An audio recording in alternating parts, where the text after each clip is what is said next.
Welcome to r/confessions, where OP robs her own abuser.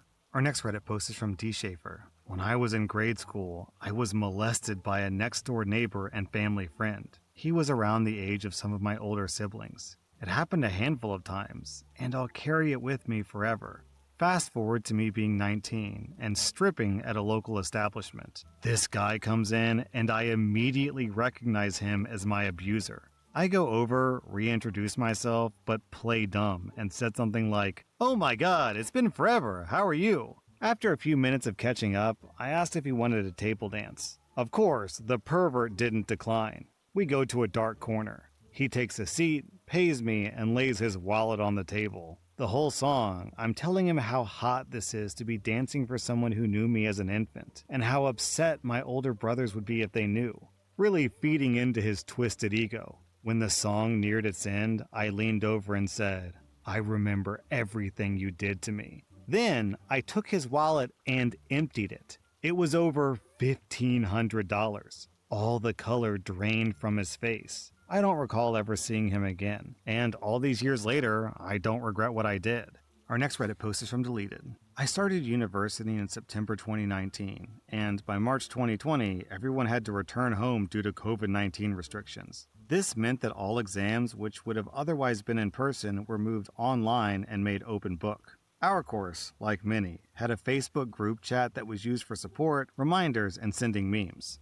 When it came to exam season, essay questions were released at 9 a.m., and we had about 3 hours from when we first opened the exam documents to submit our final answers. Our university had a strict plagiarism policy that specifically outlined students should not discuss the contents of the examinations while they were going on. Despite this, students were sharing the exam questions in the group chat, which meant that some were able to plan and write their essays before their time even started. One student raised this as a concern in the group chat during one of the exams, and a few other students taunted her for being a stickler to the rules. Without much thought, I went to our university's anonymous confession page on Facebook, which was not affiliated with the university, and submitted a confession saying that I'd reported the whole group chat for cheating during an exam, and that it was academic misconduct, meaning they probably wouldn't pass that year. But I hadn't reported anything. I ended up going to sleep shortly after this. I woke up the next morning to over 500 messages in the group chat of people losing their mind. Over the next few days, the people who had been sharing the exam questions actually contacted the university out of concern and to defend their actions. Little did they know, the university was completely unaware, and they ended up incriminating themselves. The university sent out an email about this a few weeks later, and I'm aware of a handful of people that dropped out of university. I feel extremely bad for the panic my words caused, and that this actually stemmed from deceit. Even worse, that people ended up dropping out. Our next Reddit post is from Junior Copy. I'm an Australian-born citizen, so are both my parents. My dad sounds like Steve Irwin. I grew up in rural Bogan, Australia. However, when I was a kid, I was obsessed with American TV. It's all I would watch, and at some point, I started copying the accents for fun. When I did my voices at primary school, everyone loved it. I got a lot of attention for it. I'd do Texas, typical Northern American, Boston, California Valley Girl, New Yorker, like so many. I think I got a lot of attention for it because it was like 2000s rural Australia. There wasn't TikTok or anything yet. I'd always entertain kids changing up my accent. Then, when I got into high school, I got into musicals. My school thought that my accents were a gift, and for some reason, it got me lead roles in school productions. Anyway, fast forward to now. I'm a 26-year-old woman, and people are constantly asking, "Why do you talk like that?" I have a full-blown Northern American accent with random Southern and Aussie twangs. It's a curse, actually. Hear me out. I started a new job, and all my colleagues were debating whether I'm from Canada or America. I've never even set foot in either of those countries. They were joking about placing bets and didn't believe me when I said I was full Aussie. My own parents constantly pointed out too. I also hear people laugh at me when I change between 3 accents in a sentence without noticing. Seriously, I don't notice. It's all subconscious. Certain words I can say with an R, like car or suburb, sound super Californian. Then, when I say words with A, like and or add, it sounds like a little old Southern belle like. I see old videotapes of me as a 5-year-old and I sound like my parents. Typical Bogan Aussie. I sound nothing like that now. I'm just a weird accent fusion. It's a curse, a funny curse, I guess. It's always a conversation starter, which I suppose is good. I got diagnosed with autism at 12, and my therapist thinks it's connected to that. Just thought I'd add in, I guess. Our next Reddit post is from Long Jumping. About 20 years ago, I, a 30-year-old woman at the time, was at a New Year's Eve party hosted by my uncle. There were between 30 to 40 family members in attendance. After perusing the appetizer table, I sat down to play poker with everyone. There were at least 8 of us at the table, with me sitting at one end, my dad and his 2 brothers, and the rest of the cousins scattered around the rest of the table. We're playing for a little while when my stomach starts gurgling.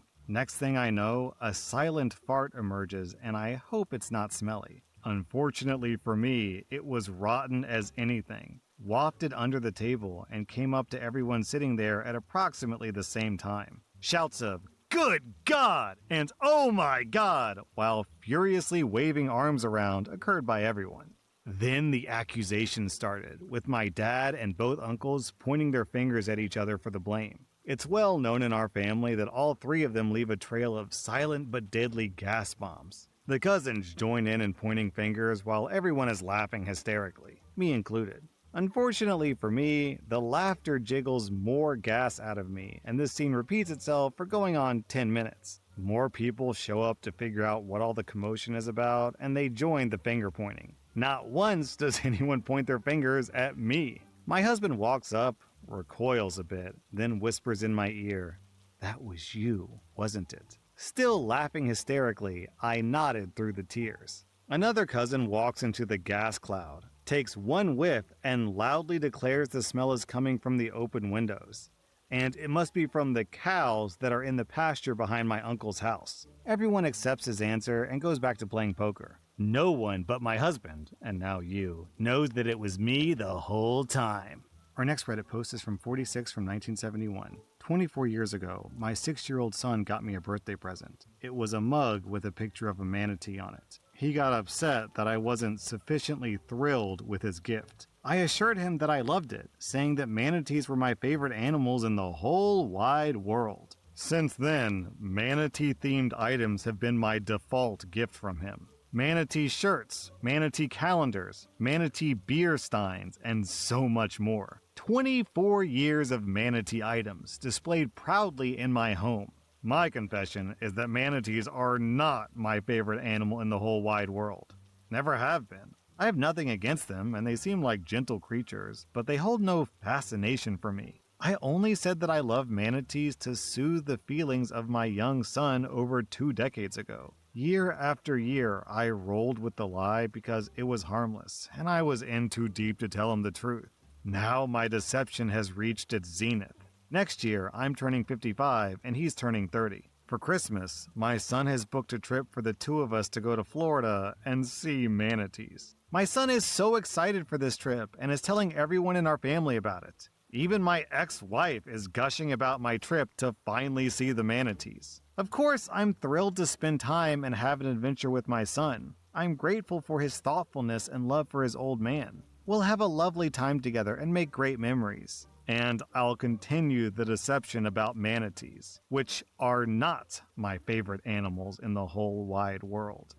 The top comment is, "You're going to have to take this secret to your grave, I'm afraid," and the reply is, "A grave with a manatee on it." Yeah, the most egregious thing about this post isn't that OP's lied about manatees for 30 years or whatever.